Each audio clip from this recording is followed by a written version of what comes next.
masalah yang kelompok kami angkat adalah mengenai pencemaran limbah, terutama limbah rumah tangga, yaitu minyak jelantah yang dilakukan oleh masyarakat karena masih kurangnya informasi yang diterima oleh masyarakat mengenai pentingnya mengelola dan melakukan pembuangan minyak jelantah ini dengan benar.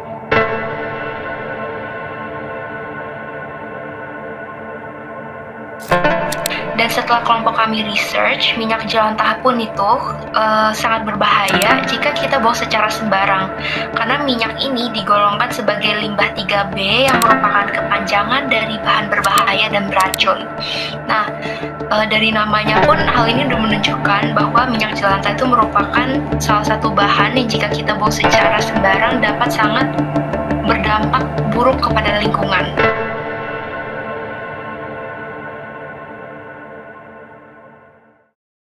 Halo Ci, pertama-tama perkenalkan nama aku Melisha Poli dan hari ini aku sebagai perwakilan dari kelompok ingin mewawancarai Cece mengenai topik SDG 12. Kita langsung aja ya ke pertanyaan pertama. Sebenarnya sumber masalah utama dari konsumsi dan produksi yang tidak bertanggung jawab ini tuh bisa termasuk dalam penggunaan sumber daya yang secara berlebihan. Pastinya konsumsi suatu item atau suatu barang yang berlebihan dan mengakibatkan akhirnya itu jadi limbah atau jadi sampah yang menumpuk gitu sih kalau untuk konsumsi responsible production consumption ya. Terus Iya. dari limbah yang nggak terkelola dengan baik, sama mungkin banyaknya praktik-praktik produksi yang mungkin merusak lingkungan dan mempengaruhi keberlangsungan ekonomi dan sosial. Kalau SDG 211 sendiri memang mengatasi bagaimana bisa kita melakukan konsumsi dan produksi suatu item itu secara bertanggung jawab. Makanya masalah yang ingin diselesaikan adalah ya mengurangi pembelian barang-barang atau produksi barang-barang yang mungkin tidak sustainable. Seperti itu sih kalau yang aku pahami ya. Jadi SDG 12 ini kan berhubungan dengan kayak gaya hidup kan. Nah, kita tuh bisa kayak misalnya nih mengurangi limbah. Nah, SDG 12 ini juga berhubungan dengan mungkin fast fashion teman-teman. Salah satu caranya bisa dengan memanfaatkan kembali gitu ya, misalnya limbah-limbah yang sudah ada atau ya dengan enggak beli kalau misalnya enggak butuh. Misalnya di dunia fashion. Fast fashion di sini kan kayak kita menggunakan produksi baju yang sebenarnya dijual dengan harga murah tapi itu nggak sustainable kan untuk keberlanjutan lingkungan kita. Jadi memilih kayak misalnya pakai produk yang lebih ramah lingkungan mungkin.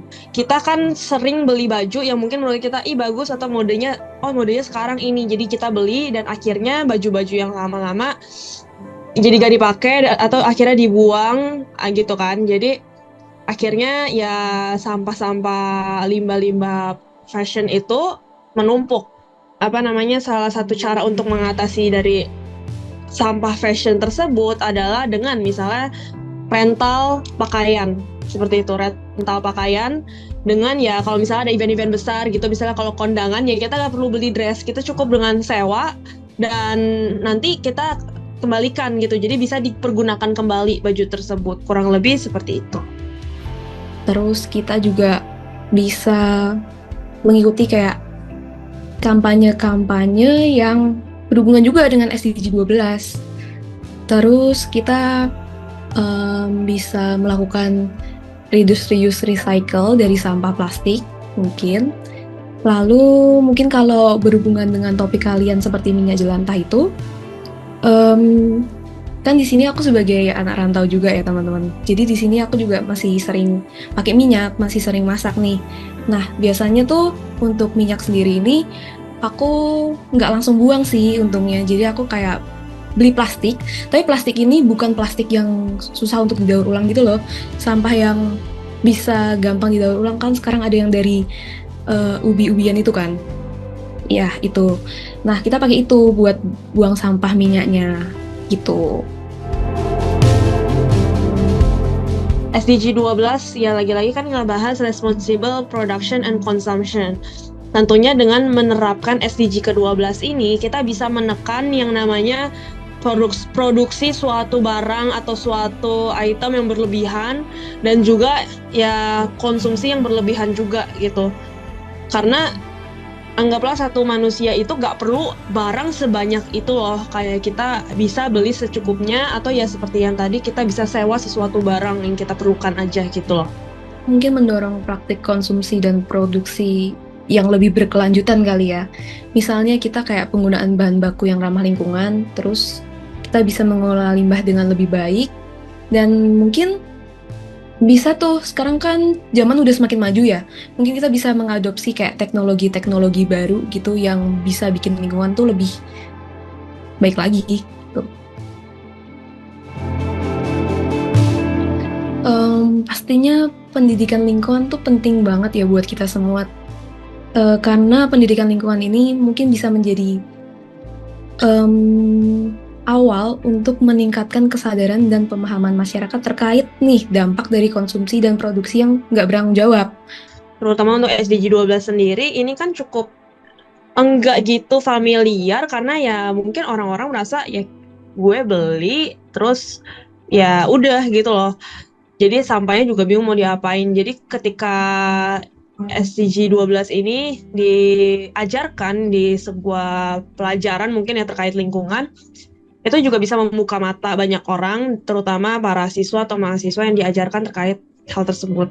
Jadi masyarakat ini jadi lebih memungkinkan untuk mengadopsi perilaku yang lebih berkelanjutan. Itu sih. UMN ya, kalau UMN kayaknya sih sudah ya, kayak menurut aku, soalnya salah satu hal yang mungkin kita sebagai mahasiswa UMN juga temukan adalah tidak adanya tisu di toilet-toilet UMN gitu ya, terutama di gedung B, C, D gitu. Kalau gedung A mungkin masih ada. Jadi itu salah satu reducement di penggunaan tisu gitu loh, karena penggunaan tisu ini kan juga ya namanya tisu terbuat dari pohon gitu kan istilahnya. Jadi dengan meminimalisasi penggunaan tisu ini, ya tentu aja kita meminimalisasi pohon-pohon yang mungkin dipotong, ditebang kayak gitu loh. Jadi di UMN sendiri itu salah satu yang menurut aku bisa masuk ke SDG 12 gitu sih. Seperti yang kita semua ketahui juga, UMN tuh menang beberapa penghargaan tentang kayak sustainability-nya lah gitu. Jadi dengan ini aja deh, kalau kalian lihat di kantin UMN tuh, kalian kan biasanya kalau di tempat-tempat lain mungkin kalian dikasih plastik sebagai tempat wadah makanannya kan. Tapi kalau di UMN tuh kita pakai piring gitu. Kita pakai piring, kita pakai sendok, tapi sendoknya yang stainless. Jadi itu juga termasuk, menurut aku termasuk banget sih.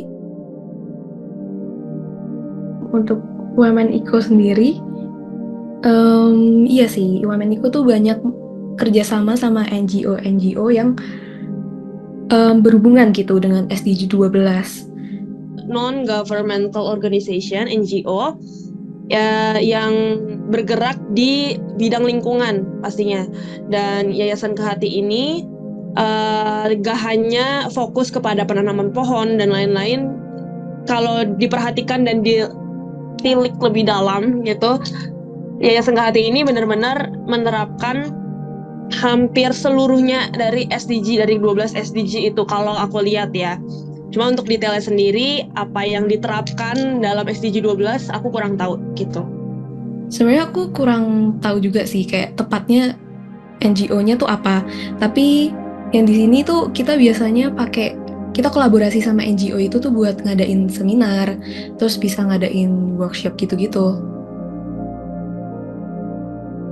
Hambatannya banyak sih, terutama karena mungkin faktor aku perempuan, dan kayak misalnya sesimpel makeup, fashion gitu ya, baju-baju terutama, kadang tuh suka lapar mata gitu, kayak ngelihat barang yang misalnya sesimpel ke Sociala gitu ya, udah punya nih sebenarnya lipstick yang warnanya tuh sebenarnya kurang lebih mirip gitu, Atau misalnya udah punya nih maskara, cuman kemakan iklan atau bahasanya mungkin kayak ini bagus nih, ini kayak misalnya environmental friendly, bla bla bla, tapi kan secara gak sadar kalau aku pas beli itu di rumah tuh jadi ada 2 gitu loh, kayak, dan itu tuh gak bertanggung jawab karena kapan habisnya juga, karena aku secara misalnya maskara gitu ya, aku jarang pakai juga, tapi di rumah aku bahkan sekarang ada 2 gitu. Jadi untuk hambatan yang pertama mungkin adanya kurangnya kesadaran dari masyarakat. Terus ada juga karena kita kekurangan kayak infrastruktur atau teknologi terbarukan gitu untuk pengelolaan limbah. Terus sama kurangnya ketidakmampuan gitu, kayak mereka tuh kurangnya edukasi untuk mengakses teknologi tersebut. Nah, untuk cara mengatasinya mungkin bisa kita kasih nih awareness kepada mereka, mungkin dari kampanye-kampanye, terus kita kasih pendidikan juga ke mereka. Lalu mungkin dari pemerintahnya sendiri ya juga kasih bantuan dalam kayak infrastruktur, kayak pemberian infrastruktur gitu. Mereka juga bisa mungkin kasih investasi dana kali ya untuk infrastruktur tersebut. Yang namanya kalau kita nih ingin menerapkan SDG 12 ini, otomatis kita akan beli barangnya secara minim gitu kalau butuh aja, dan juga kalau misalnya kita lagi jualan mungkin ya kita akan memproduksi ya sekira-kira tuh bakal habis di hari itu misalnya. Di satu sisi kalau misalnya kita mengurangi pembelian, mengurangi konsumsi, itu akan merugikan juga secara ekonomi bagi orang yang jualan gitu loh. Kalau di logikain ya kayak gitu. Jadi untuk potensinya sendiri itu bisa mungkin bisa menambah lapangan kerja baru mungkin ya. Terus kita juga bisa lebih efisiensi lagi dalam penggunaan sumber daya. Terus inovasi dan teknologinya juga semakin bagus lagi. Terus untuk dimaksimalkan, ya mungkin manfaatnya bisa dimaksimalkan dengan mungkin kita bisa kolaborasi gitu sama ya kayak NGO yang mendukung gitu-gitulah. Terus memaksimalkan kebijakan publik juga, mungkin kebijakan pemerintah. Aku sempat ngangkat dari tadi aku ngomongin soal fashion karena aku sempat ngangkat SDG 12 ini terkait sustainable fashion gitu memang. Dan dampak ke lingkungannya itu, aku ambil contohnya fashion mungkin ya, karena yang aku pahami, benar-benar paham itu. Jadi kalau untuk fashion sendiri, itu merupakan limbah ketiga terbesar di dunia. Menurut UN, aku lupa namanya apa, tapi bisa di search. Itu merupakan limbah ketiga terbesar di dunia. Itu kalau kalian lihat misalnya di beberapa pantai itu banyak sekali limbah-limbah baju, kain, dan segala macam yang bener-bener literally numpuk aja, nyampah aja gitu loh. Dan dampaknya ke lingkungan ya sesimpel pantai udah gak indah lagi, banyak sampah, biota dan ekosistem di pantai tersebut ya gimana bisa hidup kalau misalnya penuh dengan sampah seperti itu. Kalau bicara tentang dampak, itu pastinya pasti masuknya ke pencemaran. Pencemarannya bisa ke berbagai pencemaran lah, bisa dari udara, air, tanah. Terus juga bisa adanya kerusakan habitat, lalu penurunan kualitas ekosistem, terus perubahan iklim, dan mungkin dampak-dampak lainnya yang mungkin mengancam keberlangsungan hidup dan kesejahteraan kita kali ya sebagai manusia. Yang namanya sampah kita juga perlu tahu cara mengatasinya, gimana kita bisa mengolah sampahnya kalau misalnya emang itu sampah tuh udah gak bisa di recycle atau dipergunakan kembali gitu. Dan itu yang jadi PR buat kita semua sih, buat manusia yang memang menggunakan barang-barang tersebut. Mereka juga harus mikir ini tuh bakal kemana setelah kita pakai gitu sih. Yang pertama pastinya sebagai salah satu kepanitiaan di kampus yang berhubungan langsung dengan lingkungan hidup, kita pastinya mulai dari yang paling awal dulu lah, untuk meningkatkan kesadaran. Nah, meningkatkan kesadaran ini penting banget karena biar teman-teman di sini tuh ngerti gitu, kayak masalahnya apa, yang harus dibenahi itu apa, dan agar akhirnya hasilnya tuh juga sesuai dengan harapan. Dengan cara melakukan kampanye yang pertama. Terus kampanye ini bisa dengan beragam metode, bisa jadi talk show, seminar gitu, dengan menghadirkan kayak narasumber-narasumber yang terpercaya gitu. Di UMN Iko tentunya bisa melakukan mungkin karena untuk tahun ini nggak gitu relate, cuman yang tadi aku sempat bilangin jawaban aku cukup gak nyambung tadi, itu adalah dari segi gimana kita dari internal panitia dan organisasi sendiri itu ya melakukan pembelian gitu untuk barang-barang yang memang bisa digunakan secara jangka panjang. Jadi gak hanya kita beli barang untuk UMN Iko 2024 aja. Enggak, kita harus mikirin juga gimana kita bisa beli barang ini untuk UMN Iko 2025, 26, 27, dan seterusnya gitu loh. Untuk jangka panjang, jadi kita belinya pun bukan yang gampang rusak. Tapi kita belinya yang mungkin agak mahal dikit, cuma kita tahu kalau ini tuh bakal berguna untuk organisasi UMN Iko di masa depan. Kayak gitu sih. Terus kita juga kasih pendidikan melalui acara-acara tersebut pastinya. Dan kita lebih ke aksi nyata sih teman-teman. Jadi kita mengajak masyarakat UMN tuh buat turun langsung ke lapangan buat ngelakuin gitu. Untuk gerakan yang bisa dilakukan UMN Iko sendiri untuk tahun ini mungkin nggak mengarah ke sana, nggak mengarah ke SDG 12, tapi lebih mengarah ke sanitation water dan kebersihan lingkungan secara general gitu ya. Jadi mungkin di tahun-tahun berikutnya UMN Iko bisa membuat gerakan terkait hal ini. Seperti itu sih. Tapi untuk sementara di dalam organisasi yang bisa kami lakukan adalah pembelian yang bertanggung jawab. Seperti itu sih. Oke, sekian untuk wawancara hari ini. Thank you C atas jawaban-jawaban yang udah Cici berikan. Dan aku mewakili kelompok kami mengucapkan terima kasih banyak karena Cici sudah mau meluangkan waktunya untuk menjadi narasumber kami. Thank you ya C.